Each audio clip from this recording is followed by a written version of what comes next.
کہ قصر کا آغاز کہاں سے ہوگا، تو علماء کرام کا اتفاق ہے، سنیے گا ذرا، علماء کرام کا اتفاق ہے کہ جب اپنے شہر کی آبادی ختم ہو جائے تب قصر کرنے کی آپ کو اجازت ہے۔ آپ جا رہے ہیں کہاں؟ لاہور، پنڈی سے کہاں جا رہے ہیں؟ لاہور۔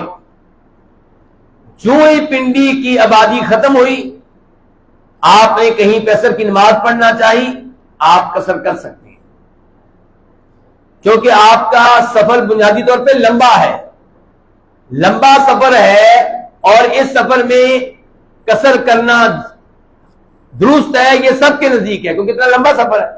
اس میں تو کوئی بھی نہیں کہے گا کہ نہ ابن تیمیہ کہیں گے، نہ کوئی اور کہے گا کہ قصر کی اجازت نہیں ہے۔ یہاں پہ تو سب کے نزدیک قصر کرنے کی اجازت ہے، کیونکہ سفر کہاں کا ہے؟ لاہور کا۔ لیکن اہم بات ہے وہ یہ کہ جو ہی پنڈی کی آبادی ختم ہوگی اور آپ نے نماز پڑھی تو آپ کو قصر کرنے کی اجازت ہے۔ اچھا، سوال یہ پیدا ہوگا کہ میں ویسے تو جا رہا ہوں کہاں؟ کراچی، لیکن میں جا رہا ہوں فلائٹ کے ذریعے، جہاز کے ذریعے، گھر سے نکل چکا ہوں، اور میں نے عصر کی نماز پڑھی جا کے 26 نمبر فیصل موور کے اڈے پہ یا آگے ایئرپورٹ پہ جا کے، تو کیا مجھے قصر کرنے کی اجازت ہے؟ یہ وہ چیز ہے جس میں اختلاف ہے۔ صحیح بات یہ ہے کہ اس میں آپ کو قصر کرنے کی اجازت نہیں ہے۔ کیوں؟ وجہ وہی کہ ابھی آپ کا سفر شروع نہیں ہوا، ابھی تو آپ اپنے شہر میں گھوم رہے ہیں۔ اپنے شہر میں گھومنے والے کو مسافر نہیں کہا جائے گا، نہ اس عمل کو سفر کہا جائے گا، سمجھ رہے علماء کرام؟ تو اس لیے سفر والی سہولتیں فی الحال آپ کے لیے نہیں ہیں۔ جب آپ کا جہاز اڑ جائے گا پھر آپ کو سفر کی سہولتیں ملیں گی۔ جب آپ کی گاڑی پنڈی شہر کی آبادی سے باہر نکل جائے گی، اس کے بعد اگر آپ کہیں پہ رکتے ہیں یا کچھ کرتے ہیں تو تب آپ کو سفر کی سہولتیں ملیں گی۔ پنڈی شہر میں آپ جتنا بھی گھومتے رہیں، ٹیکسیاں تلاش کریں، ریٹ پوچھیں، اس اڈے پہ جائیں، اس اڈے پہ جائیں، ریلوے اسٹیشن جائیں، گھومتے پھرتے رہیں، آپ کو سفر کی سہولتیں نہیں ملیں گی۔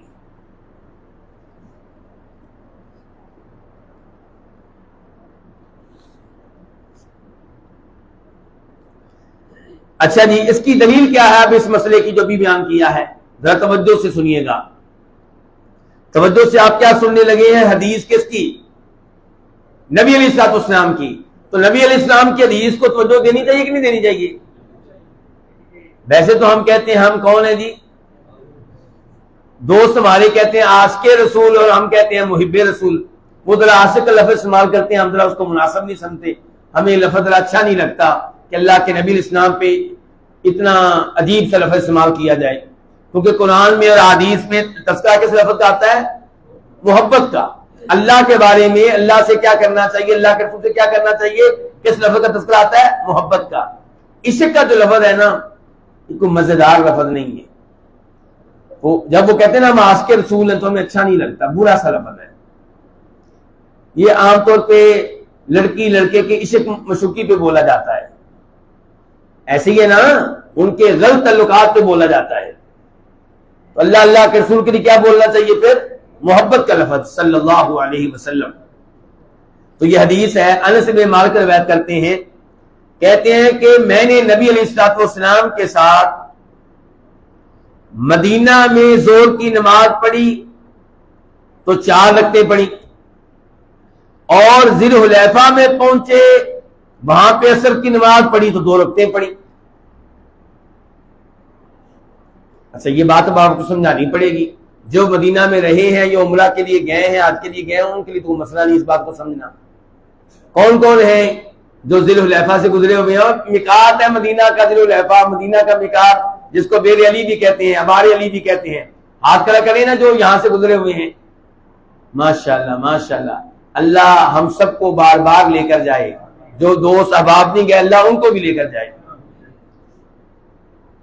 دیکھیں موجودہ زمانے میں میں جا رہا ہوں، میرا سوال کا دھیان سے سنیے گا، میں جا رہا ہوں مدینہ سے مکہ، زور کی نماز میں مسجد نبی میں پڑھوں گا، کتنی رکعتیں پڑھوں گا؟ میں مدینہ میں میرا گھر ہے، اور میقات پہ پہنچ کے مسجد کی نماز پڑھوں گا، کتنی رکعتیں پڑھوں گا؟ جواب غلط، جواب جو آپ نے دیا وہ غلط ہے. آپ کا جواب اس حدیث کے مطابق ہے لیکن ہے غلط. اللہ آپ کو جزائے خیر دے، اللہ آپ کو جزائے خیر دے. حاجی صاحب یہ لیں، ماشاء اللہ 2 دے رہا ہوں آپ کو، ماشاءاللہ. آپ کو مدینہ شہر کا حصہ بن گیا ہے. اللہ کے نبی اسلام کے زمانے میں میقات شہر سے باہر تھا، تو آپ نے مدینہ میں زور کی نماز پڑھی 4 رکعتیں. جب میقات پہ پہنچے، چونکہ مدینہ کی آبادی سے باہر ہے، تو آپ نے وہاں پہ قصر کی 2 رکعتیں پڑھی اور جا رہے تھے مکہ. تو بتانے کا مقصد یہ ہے کہ جو ہی مدینہ کی آبادی ختم ہوئی، میقات آیا، تو آپ نے فوری طور پہ قصر کی سہولت کو حاصل کیا اور نماز قصر کی. تو اس سے پتا چلا کہ جب اپنے شہر کی آبادی ختم ہو جائے اور آپ لمبے سفر پہ جا رہے ہو، تو اپنے شہر کی آبادی ختم ہونے کے بعد جو نماز آپ پڑھیں گے وہ کون سی پڑھیں گے؟ قصر پڑھیں گے. لیکن یہ بھی سمجھ لیں آپ کہ اب اسی میقات پہ نماز مدینہ والا قصر نہیں کر سکے گا، کیونکہ اب تو یہ مدینہ سٹی کا حصہ ہے.